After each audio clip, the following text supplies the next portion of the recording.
कृष्णा कृष्णा कृष्णा मुरली मनोहर कृष्णा गोपाला गोविंदा हे दामोदरा। भाग्य,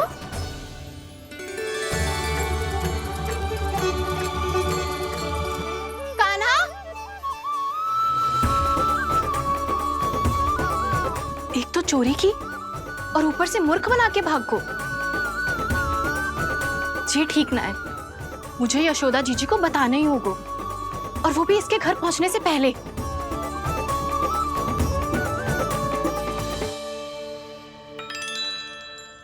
अरे पल्लू मत खींच, तनिक रुक जा, दे रही हूं, पूजा तो करने दे।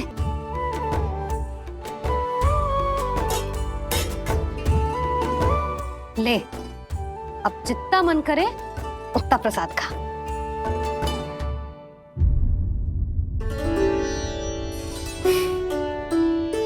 या तो मैं सच्ची बावली हो गई हूँ कि मुझे हर समय कान्हा दिखता रहता है, या फिर मेरा लल्ला कुछ अधिक ही विशेष है कि मेरे साथ ना होके भी सदैव अपनी मैया के साथ ही रहता है।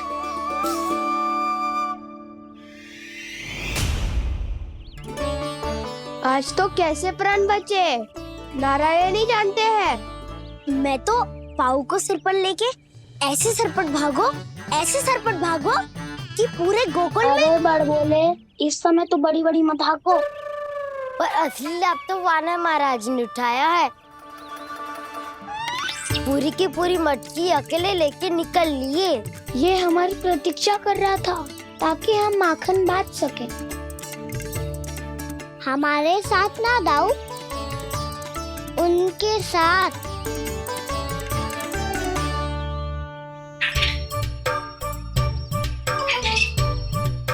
मैं समझ गो कान्हा, एक ना सभी जानवरों की भूख मिट जाए, इसलिए गया था तू सावित्री मौसी के यहाँ माखन चुराने। इससे पहले कि वो हमारे यहाँ पहुँच जाए, हमें घर पहुँचना होगा दाऊ। चाहे कछु हो जाए, पर देरी ना होनी चाहिए। इससे पहले के बहुत समय बीत जाए, हमें ये समझना होगा कि लोभ आदमी की बुद्धि को भ्रष्ट कर देता है, हमारे सोचने समझने की क्षमता को नष्ट कर देता है। बहुत समय पहले की बात, एक साधु था। वो सुनसान घने जंगल में रहकर साधना करता था। ब्रह्म ज्ञान को प्राप्त करने ही वाला था कि अचानक से एक दिन उसे एक सुनहरी बिल्ली दिखाई थी। उसने उसे देखो तो सोचो कि ये तो बहुत सुंदर है, इसे तो मेरे पास रहना चाहिए, और उसने उस बिल्ली को अपने पास रख लिया। फिर उसने सोचो कि इसे तो दूध की आवश्यकता होगी और उसके लिए गाय की, तो उसने एक गाय भी रख ली। अब गाय को चारे की आवश्यकता होगी और चारे के लिए भूमि की। नारायण की कृपा से भूमि का प्रबंध भी हो गया। अब भूमि को जोतनो है, चारा उगानो है, चारा काटनो है, और उसे गाय को खिलानो है। गाय को खिला के उसे दूध निकालनो है, और दूध निकाल के बिल्ली को पिलानो है। कार्य बढ़ गो। अब उसे लगो कि सहायता के लिए 2 जोड़ी हाथ और होने चाहिए, तो उसने विवाह भी कर लियो। कुछ समय बीतो और संतान हो गई, और उसे एक बड़े घर की आवश्यकता अनुभव हुई। इसी प्रकार धीरे धीरे लोभ ने उसे अपनी छाया में ले लिया, और वो नारायण की साधना कर ब्रह्म ज्ञान को पाने के अपने परम लक्ष्य को भूल गो। फिर अनेक वर्ष बीतने के पश्चात उसकी अपने गुरु से भेंट हुई। पहले तो उन्होंने उसे पहचाना नहीं, और पहचानो तो उनने कही कि एक बार, बस एक बार अपने कर्तव्य से भटका था तू, और देख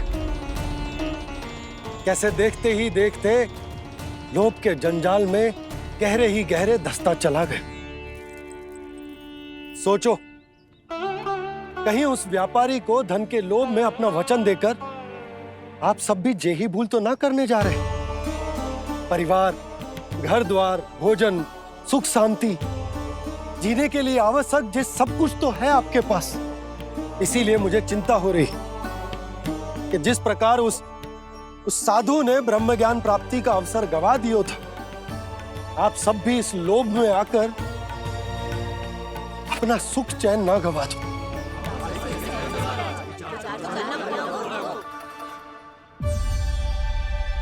लग तो है बात सबको समझ आ रही है।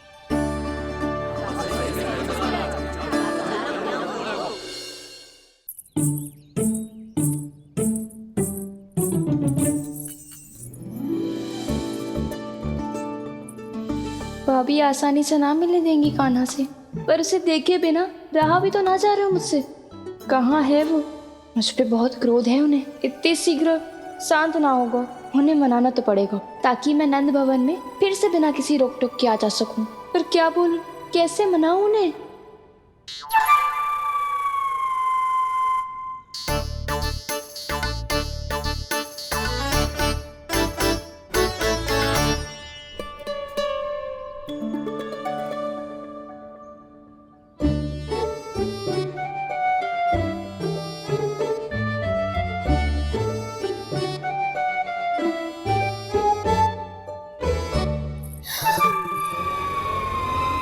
वाह, जिसने मेरे लल्ला पर चोरी का आरोप लगायो, वो ही आज मेरे घर में चोरी चोरी प्रवेश कर रही है। नाना भाभी, ऐसी कोई बात ना है, मैं तो बस ये देखने आई थी कि जसोदा भाभी का क्रोध शांत हुआ कि ना?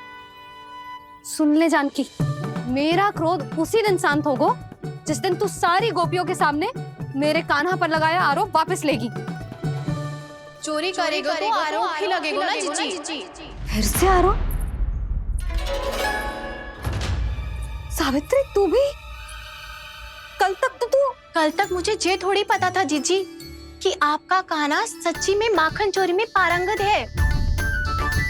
आशा करता हूं कि आप सभी को नंदराज का विचार और संदेश सही से समझ आगो होगो।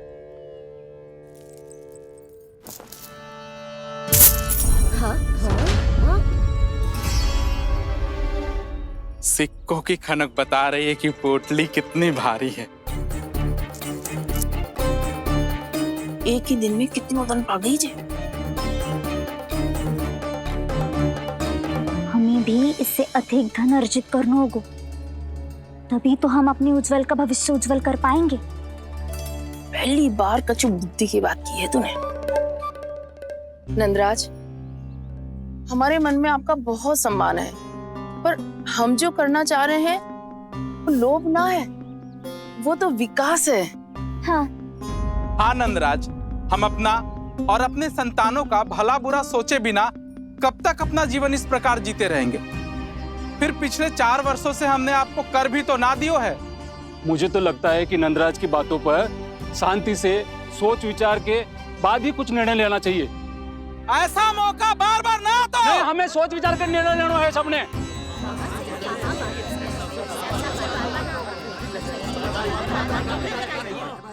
चोरी में पारंगत?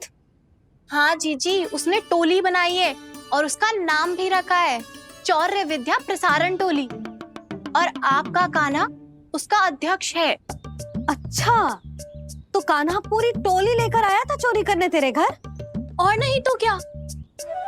पर एक बात बताऊं जीजी, मेरे बलदर को देखकर किसी का साहस ना हुआ भीतर जाने का, पर आपका कान्हा इतना साहसी है कि बिना भयभीत हुए इतने भयंकर बैल के निकट चले गए।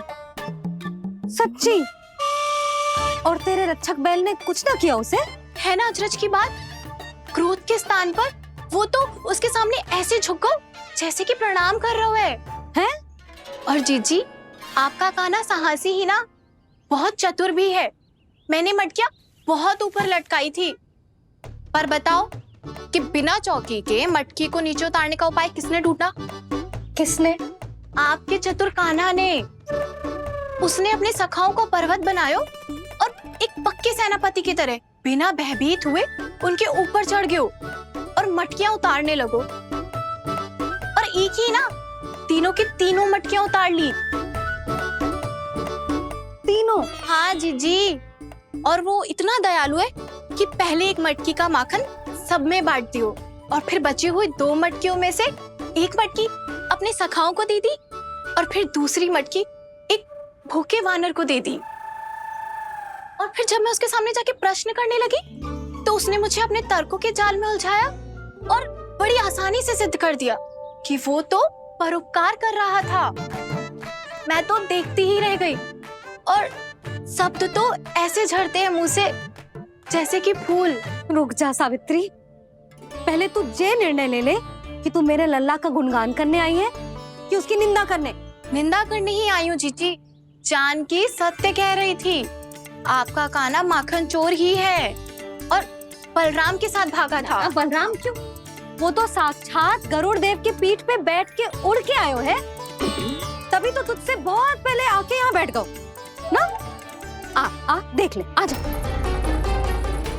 देखो कैसे बैठ के सब पहरा दे रहे हैं कि कोई पंछी अनाज ना चुग ले, और तुम दोनों व्यर्थ में इन सब पर दोष लगा रही हो।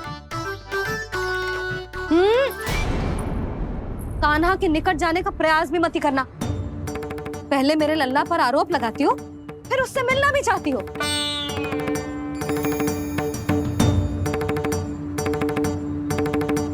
पर जीजी चोरी, अरे उसे तो चोरी का अर्थ भी ना पता होगा। तुम दोनों को नारायण का भय भी ना है क्या? हाँ, मेरे लल्ला पर आरोप लगाने से पहले तुम दोनों को लज्जा ना आई? हे नारायण, अब आप ही बताओ मैं क्या करूं। लग तो है किसी की घोर दृष्टि लगी है कि बार बार मेरे लल्ला पर आरोप लगते हैं। किसी की क्या, तुम दोनों की दृष्टि लगी है। या तो तुम दोनों मनगढ़ंत कथाओं को सत्य बताना छोड़ दो, या फिर कृपा करके मेरे घर आना बंद कर दो।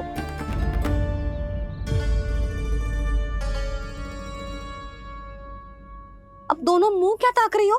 हाँ, जाओ यहां से। और तुम दोनों नंद जी की सभा में क्यों ना गई? हाँ,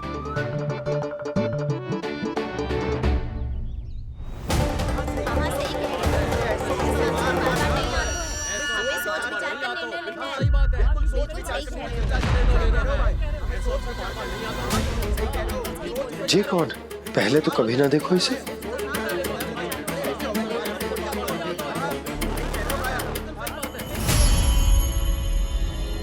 कहाँ को?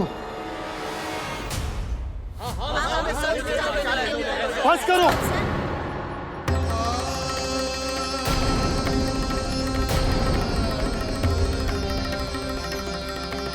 मेरी आंखों के सामने मैं गोकुल में इस तरह फूट पड़ते ना देख सकता। राजा हूं मैं, परंतु आज तक मैंने कोई भी निर्णय आप सब पर ना थोपो और ना ही आज थोपूंगा। मुझे पता है आप सबके पास कल सूर्यास्त तक को समय, इसीलिए मेरी विनती है कि आप घर जाकर रात्रि को इस बात पर पुनः विचार अवश्य कीजिएगा। सोचिएगा कि कोई भी व्यापारी अविश्वसनीय रूप से सस्ता क्रय विक्रय क्यों करेगा जब तक कि उसका कोई छुपा हुआ लाभ ना हो। हमें सोचना होगा कि कहीं हम उसके बिछाए जाल में फंस तो ना रहे।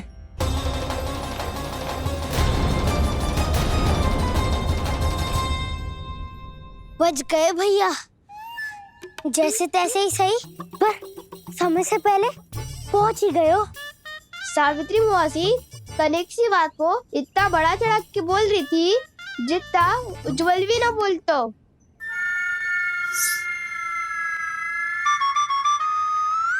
वैसे आनंद तो बहुत आयो, सच्ची। हाँ, बेहतर लगा तो माखन भी तो मिला और परोपकार भी होगा। बता कान्हा, और किसके घर जाना है अब? आज ही तो हमें शिक्षा मिली है, इतनी शीघ्र भूल गए तुम सब। लोग के चक्कर में पड़ोगे तो फंसोगे। लोग के चक्कर में पड़ोगे तो फंसोगे।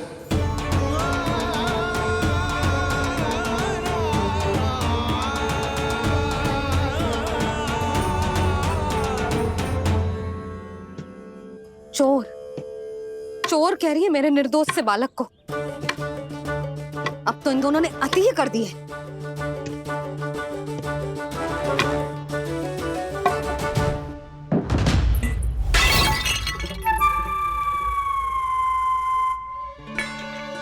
से भी अभी फूटना था। वैसे ही मैं इतनी चिंतित हूँ। कैसे समझाऊं इन गांव वालों को?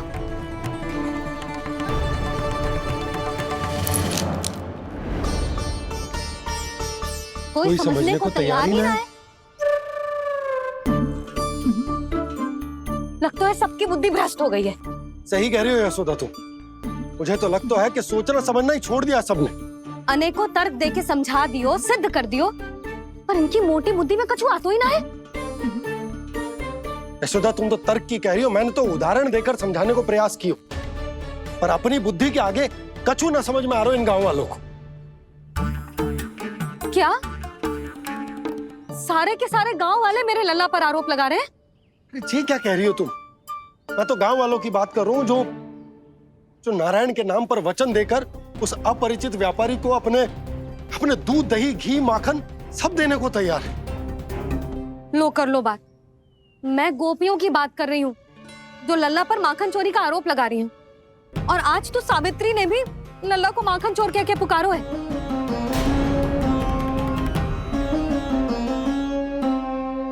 सावधान यशोदा, कहीं बड़ा होकर माखन चोर ना बन जाइए। अच्छा, ये सब आप छोड़ो। स्त्रियों की बात है, मैं संभाल लूंगी। आप ये बताओ, सभा में क्या हुआ? गोकुल में फूट पड़ गई यशोदा, लोभ की फूट।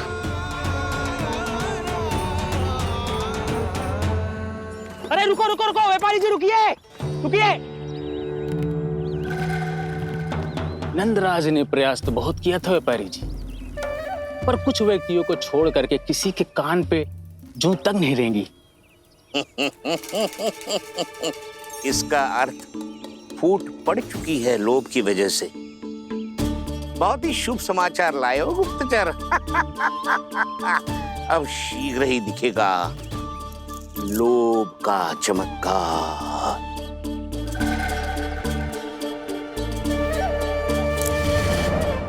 लोभ से बचने को जो पाठ हम कान्हा को पढ़ा रहे थे ना, आज वही पाठ मैं इन गांव वालों को समझाने में असमर्थ रहा। आप चिंता मत करो जी, धीरे धीरे सब ठीक हो जाएगा। तब तक बहुत देर हो जाएगी यशोदा। ये गोकुलवासी मेरे अपने, उन्हें अपनी आंखों के सामने मैं भूल करते ना देख सकता। वो सुलक्षणा, वो उस व्यापारी के प्रभाव में आ गए, और शंकरी मौसी और सुमति भी सुलक्षणा के मार्ग पर ही चल रही। कान खोल के सुन ले बहू, आज से घर में दूध पीनो बंद, दही खानो बंद, और माखन तो बिल्कुल न खानो। पर मैया, पर किंतु परंतु कुछ ना सुननो मुझे। सुलक्षणा की जैसे धनवान बननो है कि ना?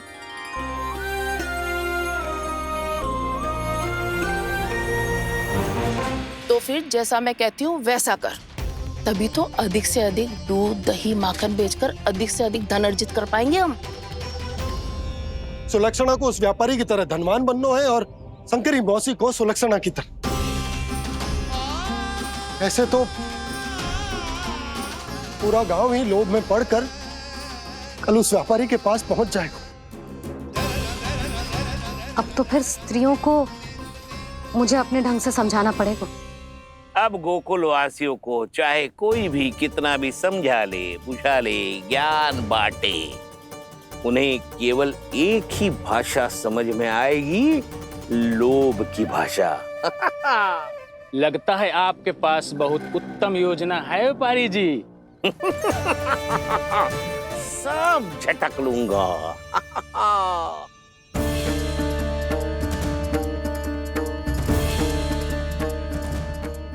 आपको क्या लगता है प्रभु, मैया के समझाने से गोपियाँ समझेंगी?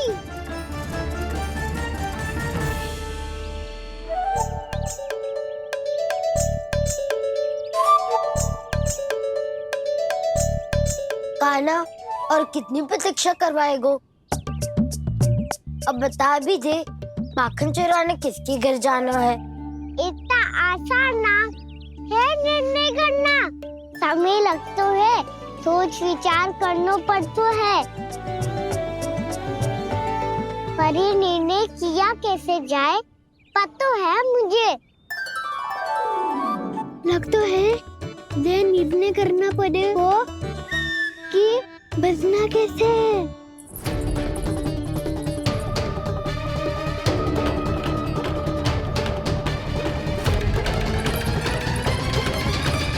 सावित्री मौसी ने हमारे चौरे विद्या प्रसारण के बारे में सबको बता दियो क्या?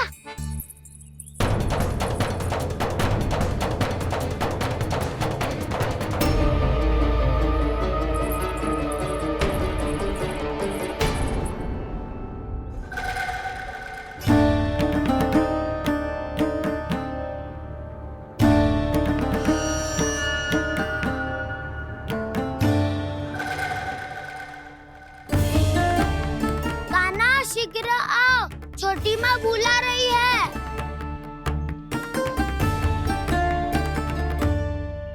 अब डांट भी पड़ेगी और कुटाई भी होगी। चौरी विद्या प्रसारण कल ही आरंभ हुआ था और आज ही समाप्त हो जाएगा। सब इतने गंभीर क्यों है आज? गंभीर तो होंगे ही ना दाऊ, क्योंकि मैया आज अच्छा वाला पाठ पढ़ाने वाली है।